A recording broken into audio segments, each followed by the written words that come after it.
Every day you and I get bombarded with negative news.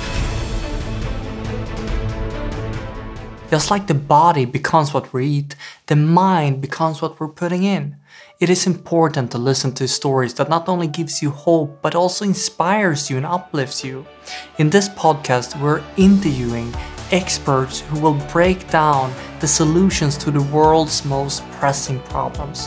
And I promise you, if you listen to this podcast, you will not only stay informed, but you will also feel more energy in your life. Welcome to Great.com Talks with.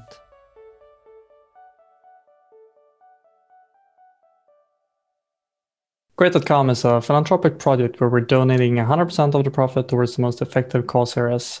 If you want to help us in that mission to help fund climate change technology, protecting the rainforest, please subscribe to this channel.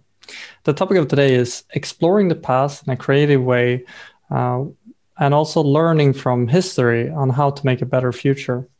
To understand more about this, we invited Dr. Katie Gord, who is the executive director of National History Day. So I want to say, Katie, welcome to this interview. Thanks so much for having me. Appreciate it. Of course. Katie, you've been with National History Day since 1982, right? That's correct. Help us understand, what is National History Day? What is that? And what kind of mission or problem do you guys have? Well, the mission of National History Day is to improve the teaching and learning of history in our middle and high schools. And we do that by encouraging teachers to get their kids to move away from the boring textbooks and the memorization of information, names and dates, and to actually engage in history. So to choose a topic in history, anything that student's interested in, not something assigned to the child, but what are you interested in? And then go after the research. So dig into archives, go to museums, interview people, read, and draw conclusions about why the topic is important in history. And that's very important. And we do that by having kids relate to an annual theme. This year, it's communication in history, the key to understanding. We've had triumph and tragedy in history, or next year is debate and diplomacy in history. But it gives kids a handle by which they sort of sift and analyze their information and draw conclusions about why that topic was important and what kind of impact did it have on society and history. And the purpose of that is to help students not only learn how to conduct research, but also critical thinking. That's very, very important, is to teach kids to think. And we do that by having them actually engage in the matter of history. And we want students to understand that history has an impact on the future. It is where we are today and where we're going later. And to understand historical perspective is really critical.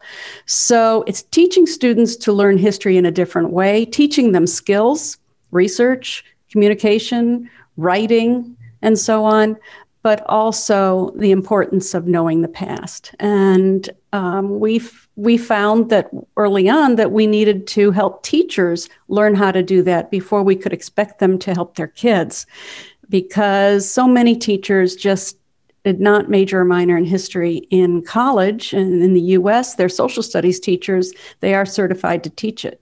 So that's why they tend to stick to that textbook.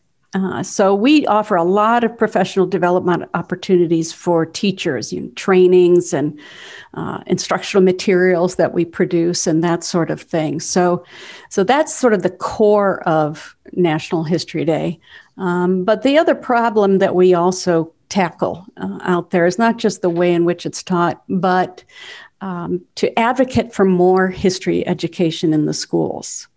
And that's very important. And I think we, in this recent year, and in fact, in the last month, really have seen the struggle of our country in not knowing its past and what it's meant. So that's kind of what we try to tackle. Right now, is the trend are you saying that history has been decreasing from the children's classes? It has taken a back seat. In the last quarter of a century, we have seen a huge impact of STEM education and the importance of STEM and an increase in technology and engineering and math, that type of education. And unfortunately, it has pushed history education into the background. We need not only STEM, but we also need the humanities and history in particular in the schools. And while STEM is absolutely important, it should not be at the detriment of learning history. And so we try to reinforce the importance of history education. I think, perhaps, I hope that we're seeing more of an interest now because of what we've been through in the last year and what our country went through in early January. So I am truly hopeful that we'll see more emphasis on history education as we move forward. You talked about this, like the importance of why is it important for children to learn history, and you, if I understood you correct, you're saying that when you study this perspective from history, like injustice, then I assume that would implement ethics. It would implement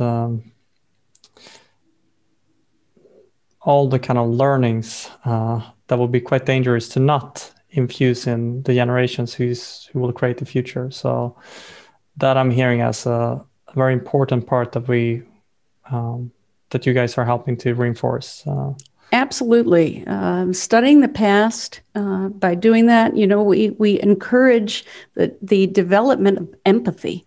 When you study the past, when you see what others have struggled, how they've experienced real tragedy, but have found personal triumph. These are ways that we can help kids learn from the past. They find their role models or their heroes in the past. They find that ordinary people can do extraordinary things. They find that just understanding the past helps you make so much more sense of the present. And then this past year, with the Black Lives Matter movement and more emphasis placed on trying to understand why it is we are who and what we are today, really takes an understanding of the past and the struggle to get here. So it's really important to get kids to read and understand and think about all the different elements of the past, and not just, isn't this great where we are today and our founding and, so that rah-rah patriotism, but really understand how the ideals upon which our country was founded have played out over the centuries, and how people have struggled to apply those ideals to everyone. And that's the kind of the beauty of studying history. It makes it much more interesting, and it helps us understand the present. And placing it in a historical perspective means we can make better decisions for the future. I can see that. You talked about the two missions. So the first mission was improve education. And I read that you are doing kind of creative ways on how to teach children history. So help us understand, what does it look like when National History Day, when the students are doing their project? What could a project be? And give us some more insights there. Well, for National History Day, when kids choose a topic in history, as I already mentioned, and go out and do the research, they present their information and draw their conclusions, and they present that in different ways. They can choose to write a paper, traditional way of presenting, historical information, or they can do a tabletop exhibit, sort of a museum exhibit writ small. They can do a dramatic performance. They can do a documentary or a website. So it gives them a creative outlet and helps them learn other skills too, how to present your information in different ways, or how to be how do you present your information visually? So you choose to do an exhibit, or you want to, we have a lot of little hams out there who might want to get up on stage and act out what they found out about the past. And so it's an opportunity for them to have a lot of fun too, as they study the past and present their information. So it gives them a different kind of outlet. And that makes it much more exciting, I think, to the kids when they get to present in different ways or learn a new technology. For example, how do you create a documentary? How do you create a film? And so on. And once they've done all that, then they enter their projects into competitions. So at around a local level, we hold competitions, and then winners move up to a state or affiliate level of competition. Winners move up then to our big national finals that we hold in June every year. But at the first level, we have about 600,000 students who are working on History Day projects all across the country, in our territories, and in a number of other countries too. We're growing quite rapidly overseas too. Yeah, that's a lot to get 600,000 people engaged, or kids engaged in the topic. And would the competition, is that a way to, I guess you've seen that would increase motivation for learning? Is that the... Oh, yes. Young people, it would be nice if we could just have a show and give everybody a blue ribbon and everybody goes home happy. But, in reality, you got to dangle a little something in front of them to get them to become a little bit more motivated. And that certainly does do it, is to have a competition and shoot for the best you can be, and pushes them, to try a little harder, to do a little bit more, to revise, and so on. And in that, again, they're learning all these skills that it doesn't matter what they do in their futures. They can apply these skills, whether they become accountants or medical doctors or librarians or whatever. And most important bottom line here is that these skills are crucial for being an engaged citizen of democracy. That ultimately is why it's important to study the past, is to learn how to be an engaged and productive citizen in your community, in your country, in the world. And that's sort of the ultimate reason to study the past. Have you seen any student that has made an impact on you, where either the project in itself or the journey that the student kind of... can you tell us? We could do this for the next 2 hours, and I can tell you so many incredible stories about what kids have done. So I'm going to give you a couple of them, just to give you kind of the range of what students have done. So, for example, it does a lot for sense of self-esteem for kids, to prove that they can do something and do it really well. So some years ago, we had a group of students from Yonkers, New York, who did a project. It wasn't easy because they were English language learners. Their parents couldn't help them, couldn't go to libraries with them, but they wanted to do this. And so they did, and they went to their local competition, and the coordinator there said, we need to reward them for doing this. They're not going to win a prize. They just didn't have, quite enough to manage to win a prize and move on to the next level of competition. But she wanted to reward them, so came up with a special prize, and they got up there and got their $3.50 trophy. And the best thing is, when they went home, they got on the bus and they asked the driver to let them off 3 blocks before their stop so that they could walk the trophy down the street the way they do the Blessed Mother on Feast Day. And that tells you an awful lot, I think, about self-esteem and how important it is for us to engage students in the kind of work that does help them with that sense of self-esteem. So that's one example. Another example is there was a woman in Poland during World War II. She was in Warsaw, and she worked very hard to save more than 2,000 Jewish children from the Holocaust. And she did so by smuggling them out of the Warsaw Ghetto. She herself was not Jewish, but she was a social worker. And she went to the parents there and said, we can save your children. We can't save you, but we can save your children. And the parents willingly, most difficult decision of their lives, but willingly had her take them out of the ghetto. And she adopted them into Christian homes, changed their names in order to hide them. But she wrote their Jewish names on pieces of paper, and she put them in jars and buried them in her backyard, intending that when the war was over, she would go and find them and tell them who they were and how they were saved and the difficult decision their parents had made. And she was arrested by the Nazis. She was tortured. She did survive, and those children survived and went on to have happy, productive lives. And what's the story with National History Day here? Well, it was a group of kids in Uniontown, Kansas, who wanted to do a story on the Holocaust, but the teacher said, well, let's do something a little bit different, not just the usual, let's look at what happened in concentration camps and this, try to find another angle. And they found just this little blurb in a U.S. News and World Report magazine about some woman named Irina Sendler who had done this.